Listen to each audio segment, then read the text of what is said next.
रतन टाटा जो थे, उनकी भी डेथ हुई है रिसेंटली, तो उन्होंने बहुत सारा दान किया लोगों के लिए, तो क्या उन्हें अच्छा जीवन मिल पाएगा? जो लोग दान करते हैं ना, उसको पुण्य बोलते हैं। उन्होंने पुण्य करा, पुण्य से हमें ऊंचे लोकों में, देवी देवता के लोक में हम पैदा होंगे और एक देवता के रूप में हम इस संसार को भोगेंगे।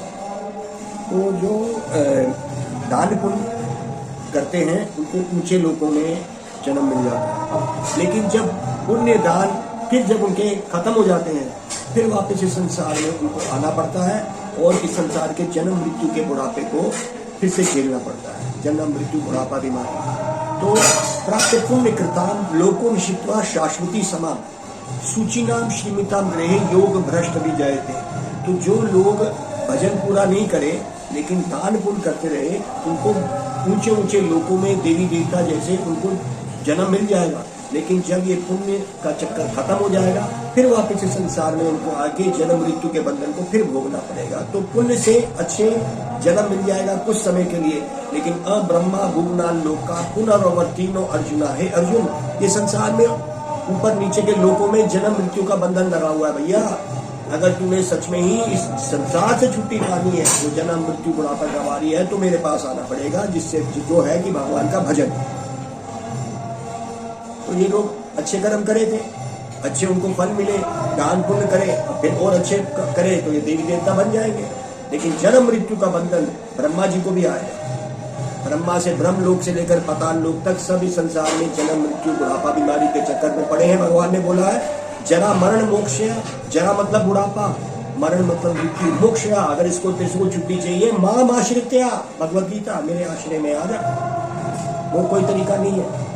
तो ये संसार तो दुख भरा है ही, भगवान ही बचा सकते हैं। दान पुण्य में कुछ समय के लिए तो अच्छा वो दे देता है, जैसे कुछ समय के लिए अच्छा हो जाएगा, अच्छे घर में अच्छी पत्नी, पैसा, ये वो, उसके बाद क्या उसका बुढ़ापा देखा, बचा सका कोई उसका बुढ़ापा देखा था आपने?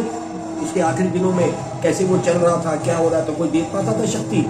कोई नहीं दे पा रहा। तो भाई दे देते ना तुम उसको शक्ति, उसके बाद सब पैसा था लेकिन शक्ति नहीं मिली उसको। आस वो झुक के वो चला गया। आप हमारी बात मानते हैं, वो इतना अमीर आदमी, उसके हाथ को नहीं पता था कि मैं बहुत अमीर आदमी हूँ। तुमने देखा उसकी फोटो कैसे चलता था? वो कितनी गाड़ियां उसके नाम पे भाग रही हैं, आज उसने बनाई है, वो खुद कहाँ चला गया? ये जो संसार है ये भगवान ने बनाया है, ये जन्म मृत्यु का बुढ़ापे का संसार है। भगवान ने कहा है अगर चाहे कोई इससे भी छुट्टी चाहिए, शांति चाहिए, तो मेरे पास आ जा। मेरा पास आने का मतलब क्या है? मेरे को स्मरण करना आएगा, फिर तू भजन, उसका मतलब महामंत्र जो हमने दिया है वो आपको जोड़ेगा कृष्ण से। कुछ भी नहीं है यार। क्या बुढ़ापे को वो रोक पाया? फिर बीमारी रोक पाया? अपने चलते हुए दिल को रुक गया अपने आप? तो कौन चला रहा है ये? तुम्हारे हाँ नमक अलग से डाल देंगे आप बस। तो इसको कोई रोक पाया? उसका पैसा उसको बचा पाया? वो चाहता था, सब पैसा था कि मेरे को शक्ति मिल जाए। आज तुम्हारे पास, तुम चाहते हो कि मेरा हाथ मेरी बात माने, मान रहा है ना वो? तुम खोलना चाहते हो, खुलता है। तो ये शक्ति कौन दे रहा है? तुमने सोचा तुम्हारी है, तो उसके पास भी तो थी। तो ये हमारे कर्मों से हमें शक्ति और ये सब चीजें मिलती हैं और कर्मों के साथ ही चली भी जाती है। कौन मरना चाहता है? कोई मरना चाहता है? कोई नहीं।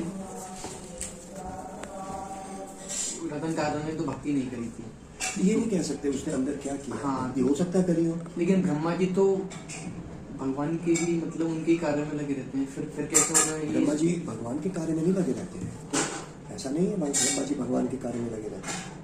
वो भगवान को जानते हैं। भगवान अपने पुराने कर्मों से एक व्यक्ति जब 100 जन्म तक अच्छे कार्य करता है तो उसको ब्रह्मा की पदवी मिल जाती है। ब्रह्मा एक पोस्ट है, एक पदवी है। शिव जी एक पोस्ट है। जैसे प्राइम मिनिस्टर, मोदी थोड़ी ना होता हर वक्त। तो प्राइम मिनिस्टर जैसे एक पोस्ट है, वैसे ही ब्रह्मा है। जो जीवात्मा 100 जन्म तक अच्छा ब्रह्मचार्य का पालन, गृहस्थ का पालन, वानप्रस्थ का पालन, संन्यास पालन, ये 100 जन्म तक कोई व्यक्ति बिल्कुल अच्छी तरह करता है तो उसको क्या मिलता है? ब्रह्मा की पोस्ट मिल जाती है। तो जीवात्मा जो अच्छे कर, जो 1000 बार ऐसा कर लेता है, 1000 बार, तो शिव बन सकता है। शिव भी एक पोस्ट है। पर इन्हें मरना एक पड़ेगा, पोस्ट है। इन्हें मरना पड़ेगा क्योंकि लेकिन प्योर अगर भक्त। जीवात्माएं है ही नहीं जो इतनी बारी करें, तो फिर भगवान स्वयं शिव बन जाते हैं। जब कोई है ही नहीं तो वो खुद शिव बन के इस संसार को चला लेते और इन्हें मरना क्यों होता है, ये पोस्ट छोड़ने क्यों होती है? क्योंकि उनके जब अच्छे कार्य पुण्य खत्म हुए, प्राप्त पुण्य से इनको ये शिव और ब्रह्मा की पोस्ट मिलती है। जब खत्म हो गया अच्छे कर्म तो वापस इसी संसार में या कोई योनि में गिरना पड़ता है। क्योंकि जब तक वो प्योर भक्ति में नहीं आगे बढ़ेंगे, है ना। तो भगवान को अगर हम अपना संबंध रखेंगे तो भगवान ने कहा है कि भैया जो मेरे भक्त हैं, तो उन्होंने बोला अंतवत्तु फलम तेषाम तद भवति अल्पमेधासाम देवन देव यजंती मद भक्ताम यंती माम अपि। जो देवी देवताओं की पूजा करता है, अंतवत उनके जो फल प्राप्त होते हैं उनका अंत हो जाता है।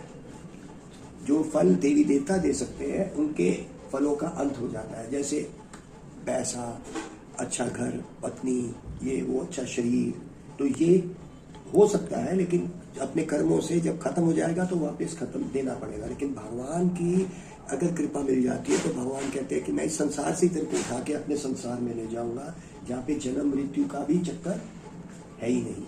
वहां पे कोई भी बूढ़ा नहीं होगा, दुखी नहीं होगा। उसको बोलते हैं वैकुंठ। कुंठ मतलब, ये कुंठ मतलब मुश्किलों का संसार, जन्म मृत्यु बुढ़ापा बीमारी, ये मुश्किल मतलब कुंठ, कुंठा जगत है। वो वैकुंठ है, बिना इन मुश्किलों के वो जगत है, वहां पे सब सुखी है। तो इसलिए भगवान के साथ जो अपना संबंध रखेगा तो वो दुखी नहीं होगा। तो कहते हैं ये अभी अन्य देवता भक्ता यजन्ते श्रद्धाया अन्विता ते अपि मामिवा कुंतेया यजन्ते अवधि अपूर्वकम। हे अर्जुन, जो ये देवी देवताओं की पूजा कर रहे हैं ये लोग, ये अपि अन्य देवता भक्ता, जो दूसरे भक्तों के भजन करने वाले लोग हैं, जो दूसरे देवताओं की भक्ति करते हैं, वो क्या करते हैं, कर वो मेरे लिए ही रहे हैं। जो उनसे वो मांग रहे हैं, देने वाला तो मैं ही हूं, मैं ही उनको देता हूं और उसके थ्रू लेते हैं। अविधि अपूर्वकम, ये विधि पूर्वक नहीं मांग रहे हैं, वो अविधि है, ये विधि है ही नहीं। अगर वो मुझे सीधा मांग लेंगे तो मैं सीधा दे दूंगा, लेकिन वो उनके थ्रू मांग रहे हैं, देने वाला तो मैं ही हूं। और जो उनसे मांगते हैं तो वो उनके लोक में भी जा सकते हैं, मेरे भक्त मेरे लोक में आएंगे। उनके भक्त जो उनके लोक में जा रहे हैं उनको तो फिर, क्योंकि उनके पास जन्म मृत्यु के बंधन से भैया कोई भी छूटा नहीं है, लेकिन ये सिर्फ भगवान ही छुड़ा सकते हैं। तो भगवान ने बोला, और किसी भी देवी देवता ने ये नहीं बोला कि मैं जन्म मृत्यु के बंधन से छुड़ा दूंगा। यहाँ तक कि शिव जी ने भी नहीं ये बोला, भगवान शिव भी इसके अंदर आ जाते हैं। तो इस जो ये शिव है ये एक पदवी है, ब्रह्मा एक पदवी है। जैसे प्राइम मिनिस्टर है, मिनिस्टर है, ये अच्छी जीवात्माएं जिन्होंने 1000 अच्छे कर्म वर्णाश्रम जन्मों में करे हैं 1000 बार, तो वो शिव बन गए। जिन्होंने 100 बार करे वो ब्रह्मा बन गए। वो प्योर भक्ति पे जाएंगे तो भगवान के धाम भी चले जाएंगे, नहीं तो उन्हें दे हैव टू डाई, उनको तो जाना पड़ेगा। देवी देवताओं का जन्म मृत्यु का बंधन है, और जो उनके पास जाएंगे जब वो खुद ही इसमें फंसे हुए हैं तो वो कैसे तुम्हें बचा पाएंगे। हाँ, कुछ समय के लिए तुम्हें अच्छे फल दे देंगे। तुमने अगर देवी देवताओं की पूजा करी तो वो फल तो दे देंगे, अच्छी पत्नी, पैसा, ये कुछ भी दे देंगे। अब लेकिन जो जन्म मृत्यु का और जो चीज है वो तो भगवान ही दे सकते हैं। तो इससे उनसे बाहर पाना, जन्म मृत्यु के चक्र से बाहर पाना, वो असली दुख है भाई। तुम अमीर से अमीर व्यक्ति जो बूढ़ा हो गया है उसको बोलो तेरे को क्या चाहिए, क्योंकि मेरा सारा पैसा ले ले, मेरा सब कुछ ले ले, मेरी कुछ जवानी वापस दे दे। मैं रतन टाटा को बोल दूंगा कि तुमसे ये जवानी ले ले। अगर रतन टाटा तुम्हारे सामने आता है और बोलता है कि मुझे तुम अपने बचे हुए जो साल है, तुम में से 20-22 साल, 23 साल या 25 साल के हो, तुम्हारे भी 50 साल बचे हैं, तो वो मुझे दे दो, मैं तुमको अपनी सारी संपत्ति दूंगा। मानो तुम रतन टाटा 75 साल के हो गए हो, तुम्हारे पास ये सब कुछ है, लेकिन समय नहीं है। तुम बदल लोगे अपने आप को? क्यों? तुम तो रतन टाटा बन सकते हो। ऐसे ही एक राजा रंजीत सिंह हुए थे राजस्थान के। वो ना एक आंख थी उनकी, राजा रंजीत सिंह। मेरे पिताजी ये कहानी सुनाया करते थे। कहते हैं कि वो राजा रंजीत सिंह बहुत अमीर था और उसने ऐलान किया कि जो व्यक्ति मुझे अब एक आंख दे देगा तो मैं उसको अपना आधा राज्य दे दूंगा। पूरा ऐलान हुआ, कोई नहीं आया।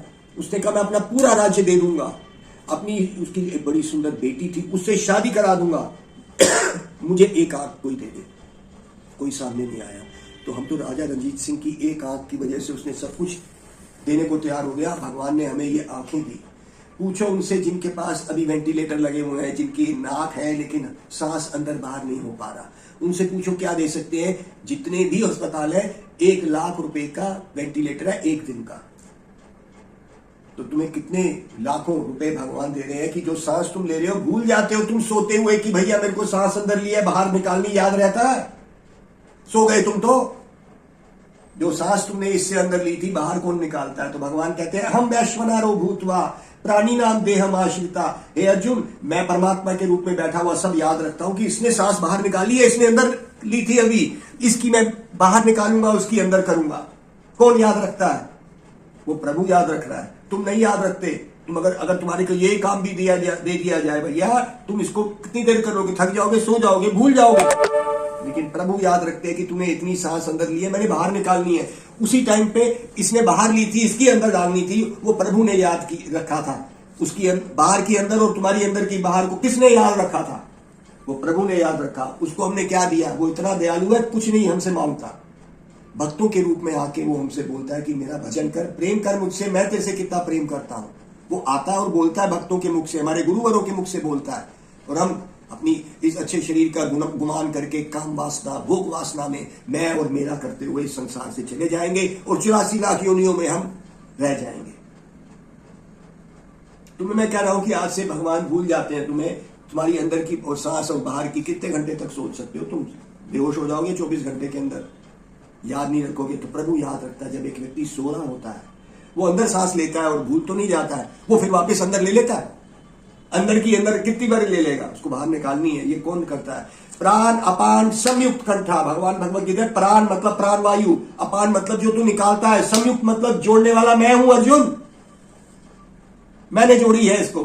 और एक दिन ऐसा आएगा जब जिसको कहते हैं मौत हो गई, उसकी सांस अंदर गई थी बाहर निकली नहीं, उसने बाहर सांस निकाली, वो अंदर ही रह गए।